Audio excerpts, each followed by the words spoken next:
Bonsoir et merci d'être au rendez-vous pour passer en revue les principales informations de ce jour.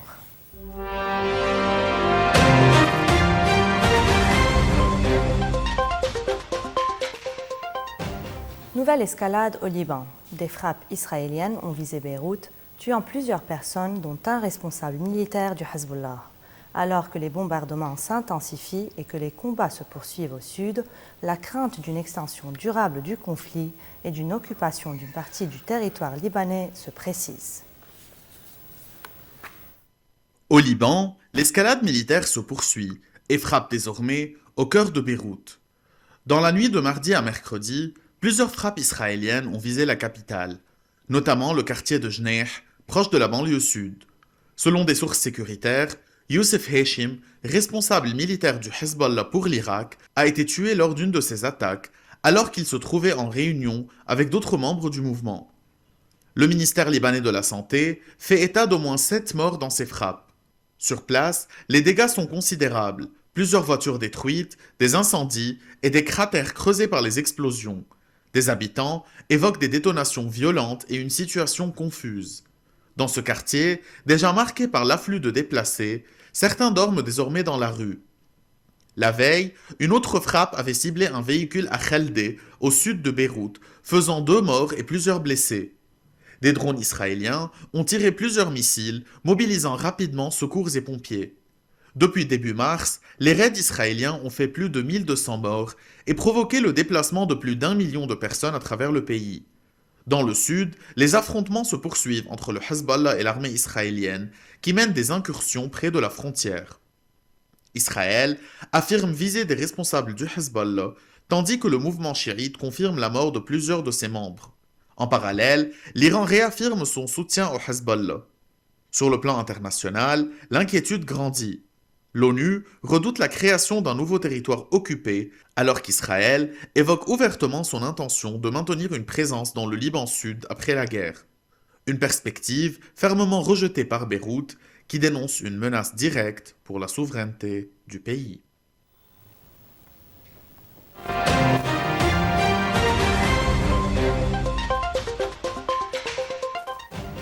Des crimes de guerre pourraient avoir été commis en Syrie. Selon des enquêteurs des Nations Unies, les violences survenues en juillet 2025 dans la province de Soueïda ont fait plus de 1700 morts et révèlent des exactions graves contre les civils. Un rapport accablant qui met en cause à la fois les forces gouvernementales et des groupes armés locaux et souligne la profondeur des fractures au sein de la société syrienne. Un bilan lourd et des accusations extrêmement graves. Selon une enquête des Nations Unies, les violences qui ont frappé la province de Soueïda dans le sud de la Syrie pourraient constituer des crimes de guerre, voire des crimes contre l'humanité. Entre le 14 et le 19 juillet 2025, plus de 17 000 personnes ont été tuées, et près de 200 000 ont été contraintes de fuir leur domicile. Au cœur de ces affrontements, une région à majorité druze, plongée dans une spirale de violence. Le rapport évoque 3 vagues successives. D'abord, des opérations menées par les forces gouvernementales accompagnées de combattants tribunaux, des exécutions, des actes de torture, des détentions arbitraires et des pillages. Puis des représailles. Des groupes armés druzes auraient à leur tour pris pour cible des civils bédouins, dans une logique de vengeance. Après une 3e vague de violence, où des combattants tribunaux ont attaqué des civils druzes, un cycle de représailles qui a profondément fracturé la région. Les enquêteurs pointent également le rôle des frappes israéliennes qui auraient contribué à l'instabilité en alimentant les tensions internes. Aujourd'hui encore, les conséquences sont visibles. Des dizaines de milliers de déplacés et une province toujours profondément divisée.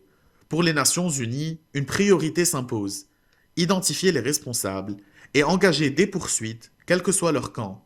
Car sans justice, aucune réconciliation ne semble possible. Le conflit au Moyen-Orient prend une nouvelle dimension. Frappe israélo-américaine en Iran, riposte de missiles sur Israël, attaque en mer et dans le Golfe, la guerre s'étend bien au-delà des fronts traditionnels. Malgré des signaux de désescalade sur le plan diplomatique et économique, la région reste sous très haute tension. Le conflit au Moyen-Orient franchit un nouveau cap avec une intensification des frappes et un élargissement du théâtre des opérations. En Iran, des complexes sidérurgiques majeurs ont été visés par des frappes israélo-américaines. Selon l'agence Fars, des unités de production de la compagnie Moubarakeh dans le centre du pays ont été détruites tandis qu'une autre installation dans le sud-ouest a subi d'importants dégâts. À Téhéran, le mur de l'ancienne ambassade américaine, aujourd'hui musée, a également été endommagé. En riposte, l'Iran multiplie les tirs de missiles. En Israël, dans la région de Tel Aviv, 14 personnes ont été blessées, dont un enfant dans un état critique. Des habitations ont été touchées, notamment à Bnei Brak, où les secours sont intervenus auprès de plusieurs civils, dont des enfants. Le conflit s'étend aussi au-delà des frontières directes. Les Houthis du Yémen, alliés de l'Iran, revendiquent une troisième attaque contre Israël visant des cibles dans le sud du pays. Parallèlement, dans le Golfe, un pétrolier de Qatar Energy a été frappé par un missile dans les eaux qataries, tandis qu'aux Émirats arabes unis, un civil a été tué par des débris de drones après une interception. Dans ce contexte de tension régionale, les marchés pétroliers réagissent.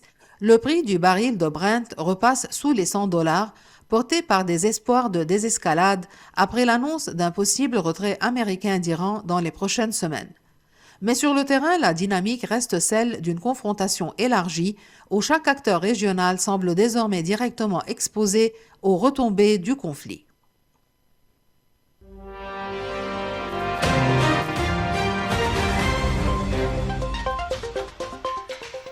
Donald Trump relance la menace de quitter l'OTAN. Dans une interview au Daily Telegraph, il déclare qu'il envisageait sérieusement de retirer les États-Unis de l'alliance qu'il qualifie de tigre de papier. Le président américain dénonce le refus des alliés européens de participer aux opérations militaires contre l'Iran et leur manque de soutien dans d'autres dossiers comme l'Ukraine.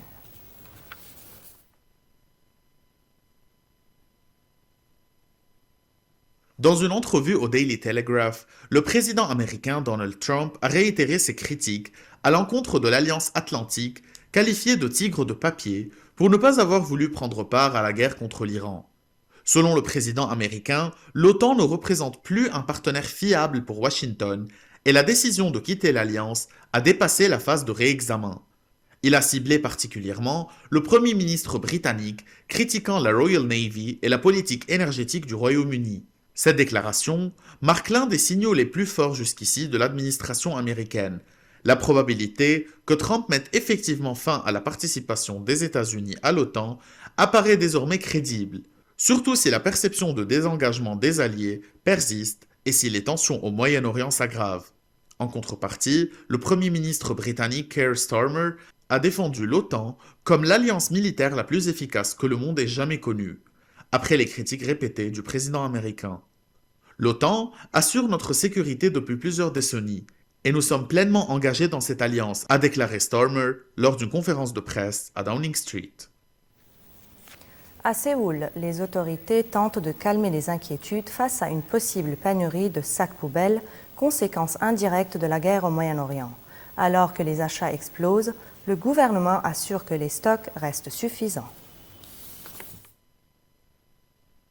Une crise lointaine aux effets bien concrets. À Séoul, les habitants se ruent sur les sacs poubelles. En cause, les craintes d'une pénurie liée à la guerre au Moyen-Orient. Dans certains magasins, les ventes ont été multipliées par 5 en quelques jours, poussant les distributeurs à limiter les achats par client.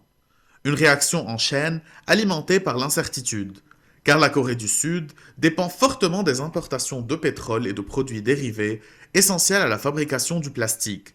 Or, le détroit d'Ormuz, axe stratégique du commerce mondial, est aujourd'hui fortement perturbé par le conflit. Face à la montée des inquiétudes, le ministre de l'Énergie, Kim Song-won, a tenté de rassurer. Selon lui, les stocks sont suffisants et les matières recyclées permettront de maintenir la production pendant plus d'1 an. Objectif, éviter la panique. Mais sur le terrain, les comportements d'achat traduisent une inquiétude réelle, car au-delà des sacs poubelles, c'est toute une économie qui est touchée.